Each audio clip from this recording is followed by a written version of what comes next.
And now we're going to move on to the job groups page. And frankly, this is the page that most students want to turn to first because they're of course interested in seeing what this assessment has predicted for them in terms of their career path. But I do want to emphasize again how important it is to rely on the basic interests and remind the student of the importance of this foundation as well. But there's no denying that we're really getting into some of the interesting parts of the report at this stage. And that's probably because the job groups page gives unique information that is useful to the student. The job group profile compares the student's entire basic interest profile to the interests of people working in 30 different job groups. To further illustrate how important it is to remember and remind the student that the entire profile of interests is important in determining these different job group predictions, I'm going to use an example from my own results. Law and government is my third highest job group, as you can see here. And people who score high on the law and government job group typically like the following activities. They like helping people resolve their disputes, writing an employee handbook on policies and procedures. And these happen to be items that I too endorsed, but it's important to remember as well that we take into account responses on all of the different items.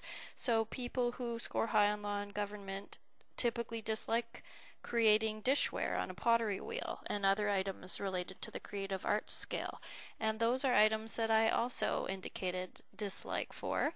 So this example helps reinforce again the importance of considering all of the data that the student provides in helping generate these job group predictions. When you're interpreting the job groups with the student, I feel that it's important to look at the top 6 and potentially even the top 8 that appear here on the profile. You can follow a similar guideline as we talked about with the basic interests, where you can look and see where the bars tend to drop off. For me, you might see that drop off happening in between social science and research and teaching and instruction.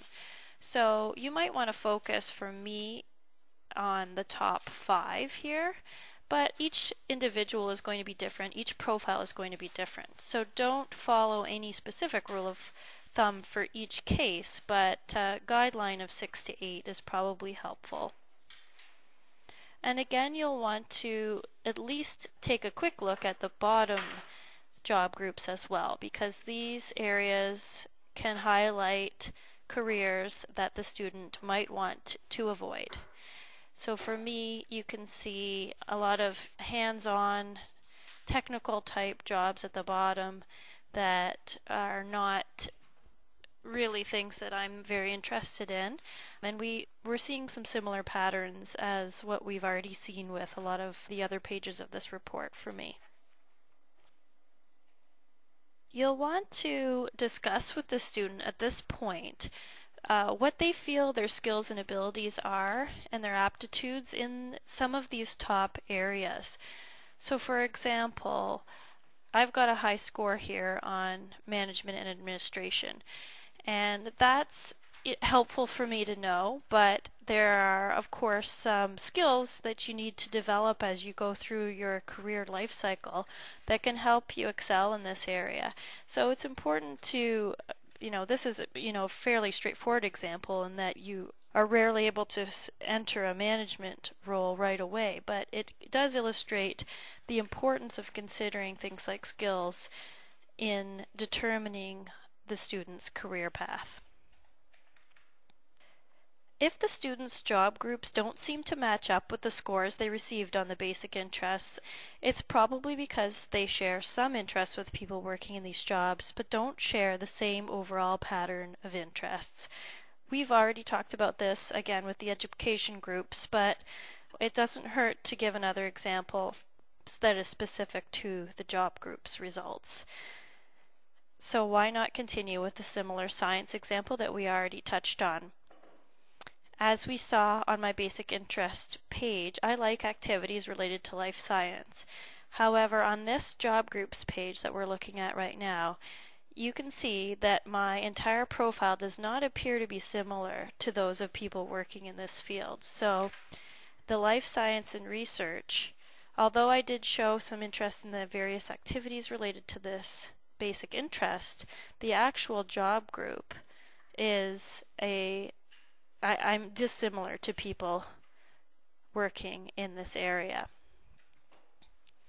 So because as you can see, we've got a red score and it's floating into the dissimilar range on my profile. And again, we can probably tie this back into some of the results on the basic interest page. For example, my lower scores on things like physical science and engineering, which are related areas and areas in which people who are employed in the life sciences stream or field are typically interested in.